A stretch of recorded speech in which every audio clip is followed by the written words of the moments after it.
Lingkod lang mong tanan.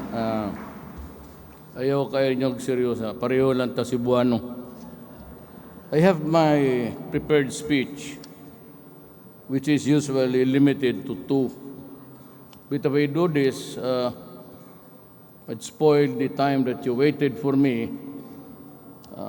Came late because I had to pass by to visit the wake of a soldier na namatay sa Mindanao. So I had to talk to the family and everything. So medyo delayed ko gamay. Ngayon ko ninyong pasaylo. Kani si Tugade, muning among class valedictorian. And nag-eskwela pa min, nagtrabaho na siya. He was an executive of Delgado Brothers. Ang miyaskor, akong paundang kay sige ka ng baggage. Giwarningan man ako tanan na if I see one more incident of tampering with the baggage of the passenger, hinan ako sila, labi na ng mga gamay. Ayaw niya naghilabte. Kay gika na sa mga airport nga istrikto kaayo. United States, the Arab countries, medyo maganda ang heightened alert plus a very elaborate security system. And besides, kanang bagahe mo agi na og x-ray sa ubos. So, naka-scan na yan. If there's anything there, kaagad, diretso-diretso, i-confront na. Ba't na kanang abri-abrihan, nagpasangil kayo So, I'd like to impose that rule here also. Unless there is really enough proof or proof that there is something wrong, you can always ask the passenger to open, but you have to apologize after. Sorry for the inconvenience. But I would not relish the sight of kanang mga gagmay, labi kanang mga returning OFW. Sa mali mapalit good ana. Huwag mong gawin. That's my order to the customs people. Stop it. Huwag ninyong obrihan tapos kunan ninyong mga bagay-bagay nila. Ngunit ulo na ako. And it can cost you. You can lose your funds or your job. Daghang ko gustong insulte, dili mo na akong basa, basahon ako niya, kinaaman siguro itong kayo mo, Masig masuko. I am not trying to picture myself or portray myself as one hell of a saint. Pero kaning mga project ngayon is the most beautiful airport in the country today. And I am extra proud to be a citizen of this country and most proud to be a worker of government which has produced something very beautiful and good for the people. Lalo na akong kaliwat taga-Danao, and I have sensed always the industry of the Cebuanos. Ng mga buting-ting, furniture, kaning inyong the Cebuanos are basta paltik, tanan anak ng tanan mabuhat nila. And they have these innovative minds, I would say. So, halos kamong tanan taga Cebu, and you'd be using this airport for a long, long time. The Secretary of Transportation whispered to me that he is still weighing the options of building a new runway. Sabi ko, take your time, finish the job of the structures in other places para we can more or less have a good share of the tourism market. Wala kayong problema. Just Alam mo, pag you do not mess up with government, unya ang kwarta mo abot gyud nga to sa proyekto, every cent of it, mo gawas gyud ng wabo. Pero ganag daghang mo kaw-kaw, unya daghang from one contractor to another, subcontract, gano, yan ang kalitsi-litsin. Kaya sinasabi ko, what I'm trying to say is really, I may be the only one who does it. I do not allow cabinet members to, either for comment or for anything, walang transaction sa gobyerno, airports, MRT, highways, hindi dadating yan sa table ko. I do not, for the life of me. So when appointed Art, alam ko ang capacity niya. Tsaka bilyonaryo to. Maaga pa. I know that he has the money when I got him, but he's a good planner. Matagal ito, he was a valedictorian of our class. So alam ko yung his capacity to do things. Yung CES, nauna lang kami, pero we come from the same law school. Ganito yan. Kung ikaw ang transportation o DNR or whatever, kung ano yung mga kontrata mo, naara na sa imo, hindi ako nakikialam. Pag I task you to say, gawin mo to, I leave it up to you, and you will have the power to decide on anything regarding the project. I do not talk to you, I do not even mention it in the cabinet. I have yet to make a single call to anybody, and even to, well, of course, except for the soldiers, because it's an everyday evolving thing for the country. Davao is targeted to have one also. But Mindanao seems to be a problem until now. We have yet to decide, Congress, on what to do with the BBL. It's very important that we take things seriously. I am a Cebuano from Danao, and my father migrated to that island many, many years ago. So although I have always had an opinion about my ancestral province, and even ako consider me a Mindanaoan. And there are so many fronts that we are facing. Terrorism is one. It is all over the world. And the targets are always where people congregate, in airports, in busy streets and everything. So if anything, security, I do not care who manages this airport. You can have the whole of the setup minus the security. It will always be under the control of government. And we have the drug problem.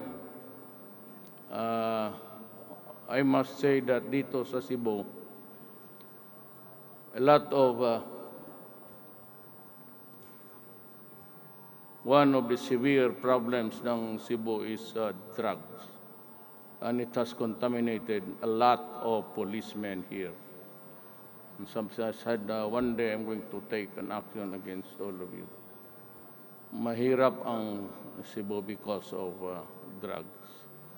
Used to be controlled by a mayor on the western side. And that would be, wala na dito, sumibat na ang gago. It's mabilog, and I warned him repeatedly that,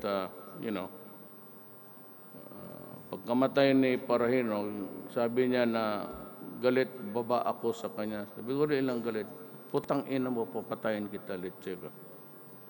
So, and other mayors dito are also in the list. Do not ever think that you can fool government. As I have said repeatedly, said that I will not hesitate to take you out if you destroy my country. There is nothing wrong in that statement. My job, my oath of office, mandates me to protect the people, and that includes the military. Yan ang trabaho na, and to preserve the nation. So itong Mindanao issue, I expect some raucous if there is a failure in the talks. But, well, wala man tayong magawa dyan. Either we continue to talk, they continue to accommodate us.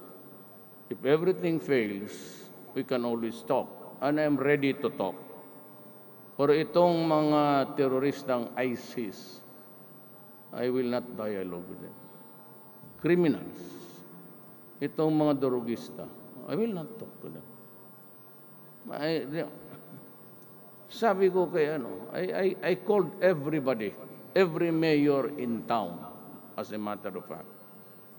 In my office, doon sa opisina ko sa Pasig, sinabi ko sa kanila, frankly, the same statement that I uttered now. Do not go into it. There are many ways of getting rich. But those that are available to you might be easy, but it would cost you something. It is not for free. And that is corruption and droga. Magkapangkahan na lang tayo. Ganun talaga. So I'm happy to see things ganito. Hindi ko man akalain na ganito kaganda to. I was awed when I started to walk towards this place. Napakaganda ng airport ninyo. Inggit rin ako kasi matagal akong mayor sa Davao, 23 years. I suppose that I'd also like the Davaoenos to enjoy an airport as beautiful as what you have here.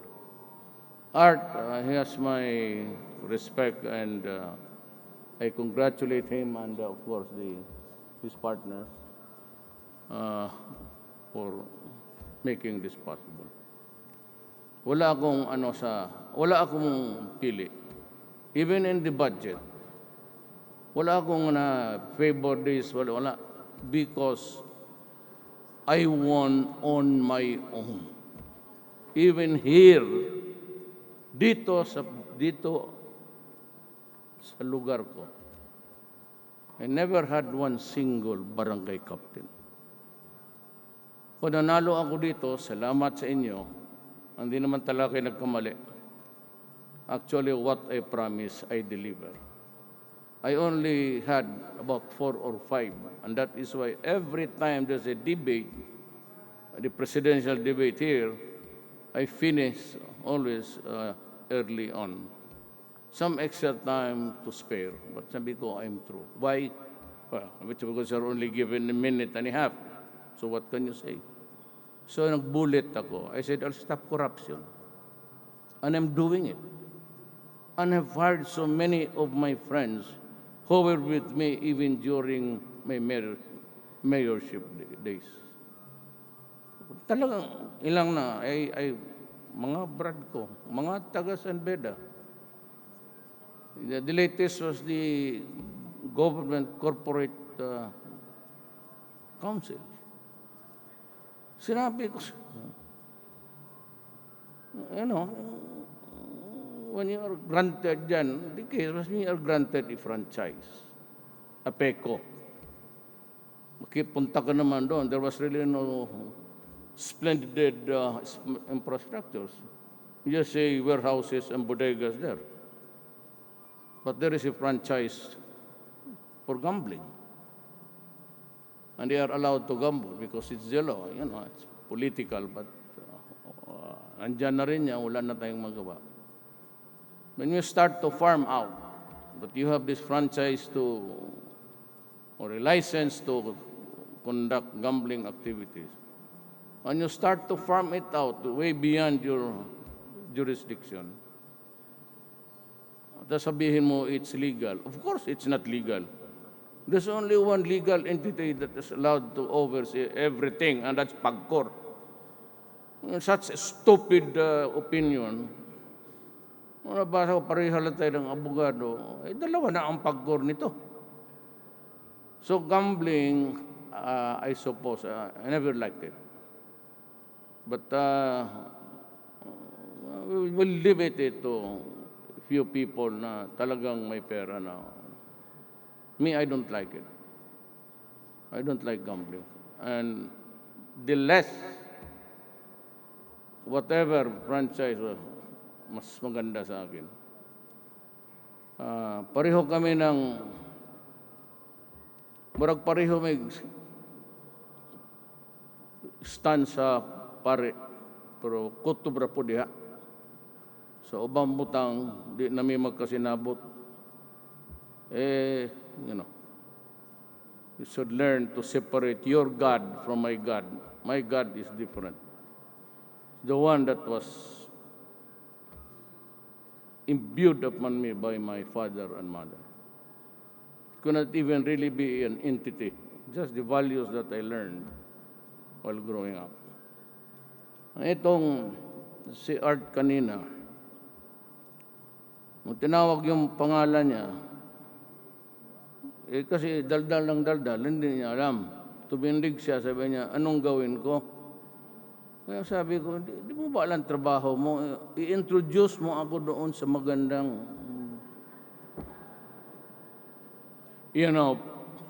alam mo, sa totoo lang. Sa Davao, politics is always showbiz. I was elected in 1988. I never lost an election, actually.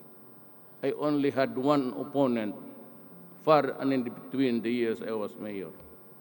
Until yung presidente, may kalaban na ako.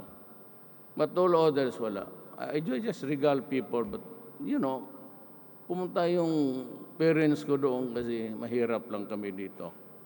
I would not say that there was no future in Mindanao at the time, but I decided to seek the greener pasture.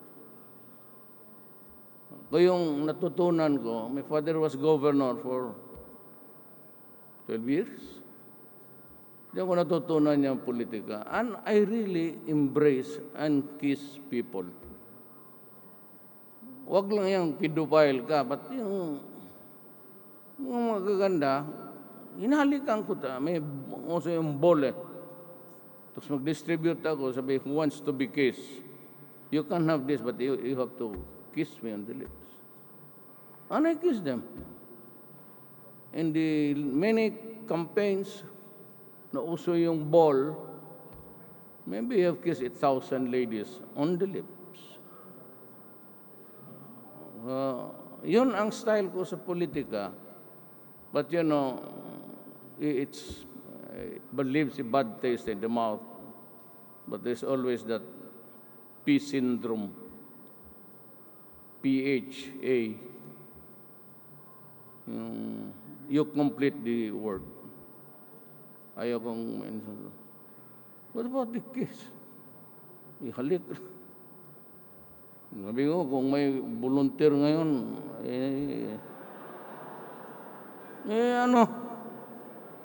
di ba tinanong ako ni Lucy, was that yung nag-anchor ng debate?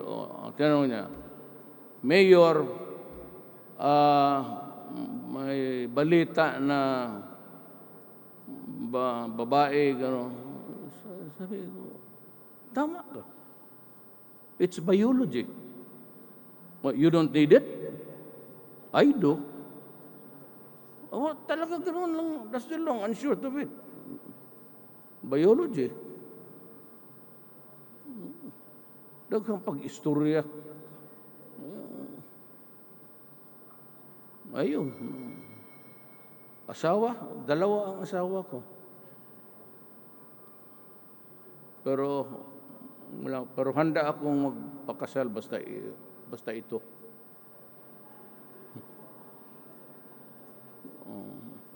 Dalaga ba sa art? Sabi ko, ipakilala mo. Sabi ko, your job. Di man niya na, bakit ako tinawag? Anong gawin ko? Sa punong Ilocano, ha? Kagagayan yan, eh. Kuyan Bali. Sabi ko, tinatawag ka for you to introduce me to that lady. Ha? Yan ang trabaho mo. Parang kabinete, parang ibugaw mo ako ng konti. Pick up ng titignan mo yung babae bukas. It's a city, a foul syndrome. Meron ka, nakikita lahat. It relates to the...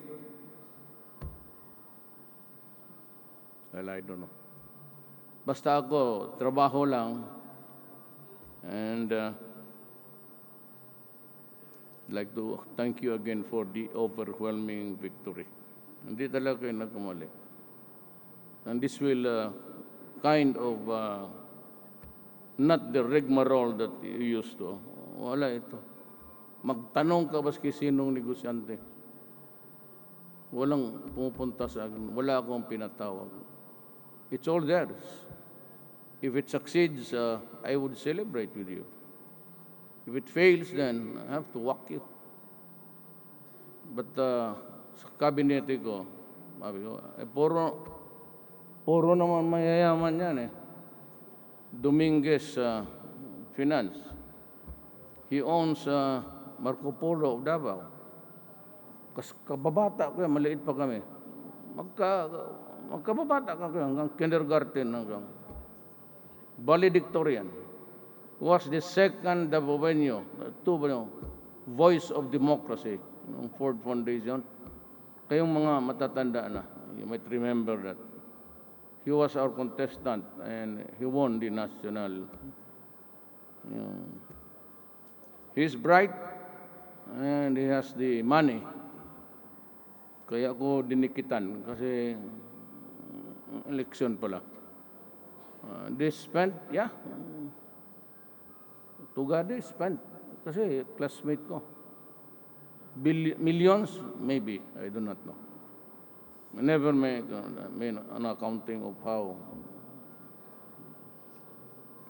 But let me go back again to my warning. Kayong mga mayor, pati mga lahat na gobernador. Ayaw gyud mo og kumpiyansa. Nak lang po. Mawaswasan mo. Ayaw papayag na ganunin mo ang bayan mo. That you leave my country in shambles and you destroy the youth. Yun lang ang pag-asa natin. Yung mga milyonaryo mayayaman, okay na yan. But the 99%, mga police empleyado, they retire at the age of 60. Ang police, 56. Ang army, 56. How much do you think that they would receive? Government employee, lahat dito, nagtatrabaho dito. How much would they receive after so many years working with government? Do you think that 800 and even a million? O si Bato, bata kasi pumasok yan sa pagkasundalo. He got 14 million. He's very young. Do you think that at the age of 56 and he gets to live for another 15 years, magkasiya yung 14 million sa pagkain araw-araw? And when you reach a certain age, you begin to have, if you hit 50, 55, 60, papasok na yung diabetes, hypertension, liver and all, heart, maintenance. Think of the ordinary wage earner. Saan siya makuha ng pera? Kung healthy siya, o sa Binisaya, mulaygay. He suffers, there is no medicine because how much? Tapos, ang mga anak niya, puro drogista. Kagaya ng mga kababayan, atong mga igsuon, they go out of the country. Once a family loses a father because he's going abroad to work, that family becomes dysfunctional. The mother and father works abroad. Tapos iwan mga anak doon sa lola, mga kapatid. The lives totally dysfunctional. There's no more family to. Tapos pagpadala ng padag kwarta, alam nitong mga unggoy na to na may pera, sasadsari nila yan araw-araw, they would rub it like, and the problem sorts out like a sore thumb. It sticks out every day. They work there, they endure abuse. They endure hunger. They endure.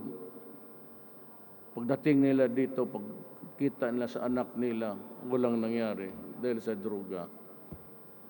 Do you think I will enjoy that kind of? Kung ikay presidente, malipay ka. Yung sa may bato niyo, sige ka warning, ay anak ka nang. Tapos yung warning. Huminto kayo, the best way is to just drop it and you're out of trouble. Kayong mga politiko, well, I'm going to a barangay, mag-off-taking sila. Same. Do not do it at the expense of your fellow human being. Now, I'd like to read well, of course, let me, sabi dito, Mr. President, be careful, we are live on TV. Kung nag-ibog ang babae, matabang. Hindi ako maka-turn sa head ko. Dito na lang. Kadiyot, ha?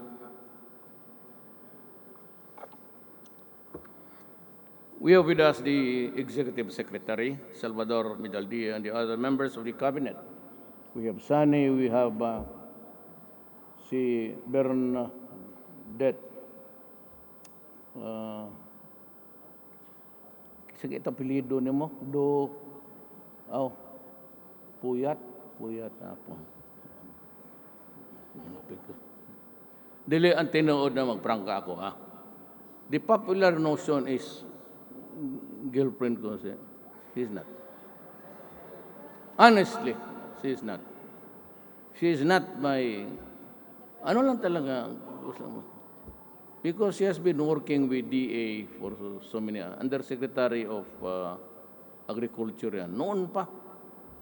And use mga projects, gano'n. Ang malapit ako kay Executive Secretary because as a local government employee, I go there to ask for projects and the approval and things like that. Ito naman si Bernadette, talagang parang badi-badi ko.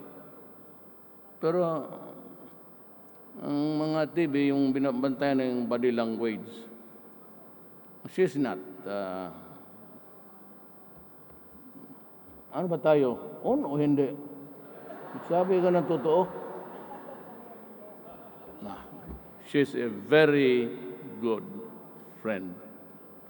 At the moment when there was really nobody to pick, siya ang pinili ko because I know her.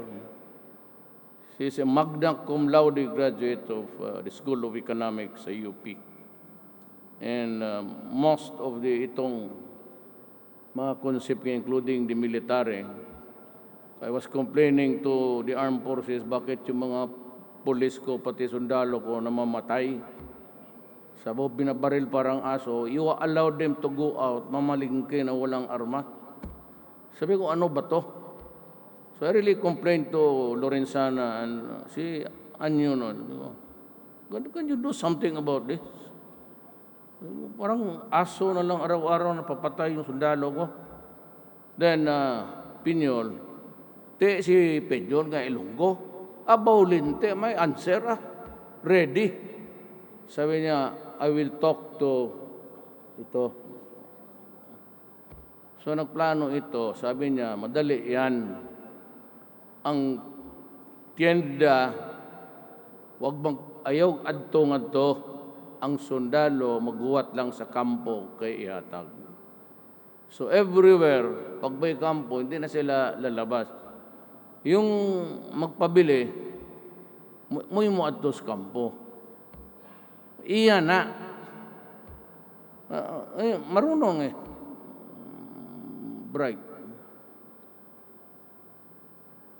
Tama ba yung sinabi ko, hindi tayo?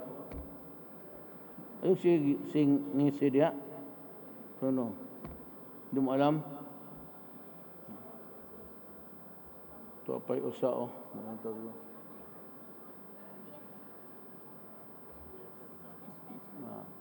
Di biya antakan apay usang gwapa nimo nang diha sa kuan. Then we have the Lapu-Lapu City Mayor Pas Radasa. We have the Mactan Cebu International Airport General Manager Steve Dikdikan, Mr. Manuel Loy Ferrer, Mrs. Rivanas Bumidala, singkis guests, makauban ako sa gobyerno, ako mga kaigsuunan. I am proud to join the people of Cebu in inaugurating this newly built Terminal 2 of Mactan International Airport. It is exciting to see that we have come this far in letting our kababayans and visitors see and experience the results of our promise of real and lasting change. As one of the finest airports in Asia, this facility will showcase the best of what the Philippines has to offer. The construction of this world-class transportation facility shows that government and our private sector partners are committed to provide our people with the necessary infrastructure that will enable them to live more comfortable, productive, and meaningful lives. I therefore recognize the efforts of the Department of Transportation, the Mactan Cebu International Airport Authority, and GMR Megawide Cebu Airport Corporation. I think they're doing Bohol and well, you have a very good track record. Basta bidding lang, walang problema. You can have all the airports. Alam mo itong bantay kayo The worst theory or principle that a government can indulge in is yung lowest bid.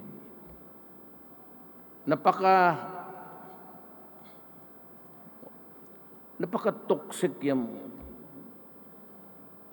yawa na yan. Alam mo yung lowest bid, meron yung mga tao na magsigilag libot-libot sa Pilipinas, magduwagot, sinuminom, ngitag balita og na bidding. Unya, dagana silang mo participate, pero one would bid maybe lesser or higher, but they would go, pag nalaman nila, they would go down.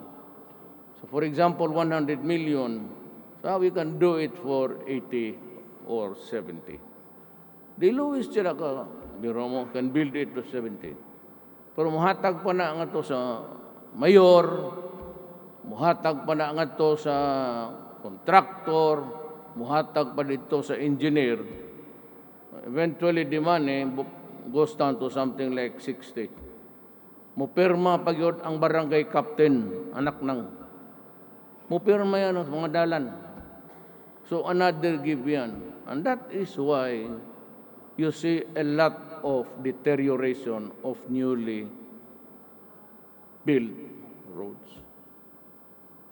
I'd be issuing, I said, I will give the city engineer or the mayor power of supervision to keep the streets and highways safe. If there is a delay in the construction for 1 month, consider it abrogated. Then I'll let another one at the same price, the remaining, or I file charges. Pure gross neglect of duty or outright incompetence. Ang daghan nga hulog na disgrasya kung ibilin or may mga construction na walang pera at they have to farm i-subcontract nila. Ganun yan. Nagtitipid na ang mga buang para may... That's the problem. You give this to a...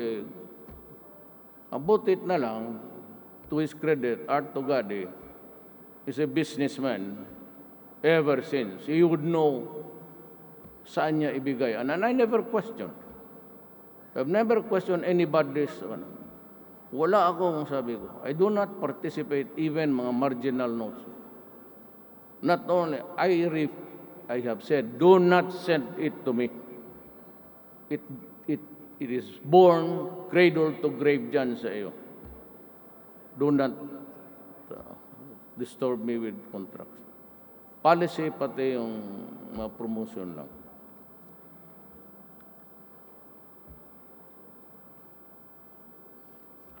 I am happy to know that this new terminal houses priceless designs and artworks and made by some of our best homegrown artists. The masterpieces will not just add to this constructor's aesthetic value, but also showcase to the world our distinct sense of warmth and hospitality as well as our unique and rich cultural heritage.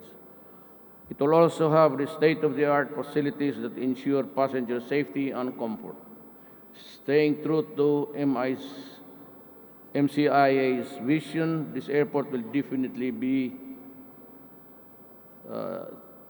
the region's primary gateway that will make the province of Cebu a premier tourist destination in Asia Pacific.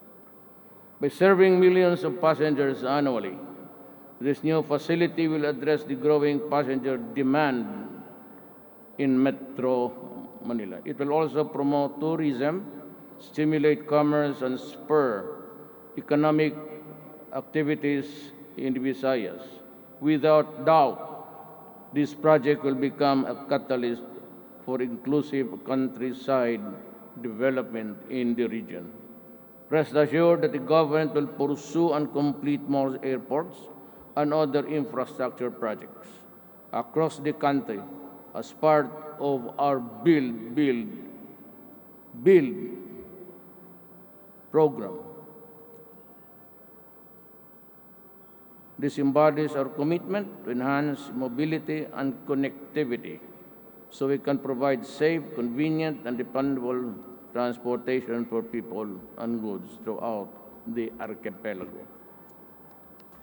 As we look forward to a promising future for Cebu and the rest of the Visayas, I call upon the men and women of MCIA and the rest of the Cebuano community to join us in developing the potential of our localities. This long-awaited airport is your symbol of pride and a beacon of progress. It is my hope that you will continue to be by our side as we move towards a more prosperous Philippines in the years to come. Daghang salamat kaninyong tanan.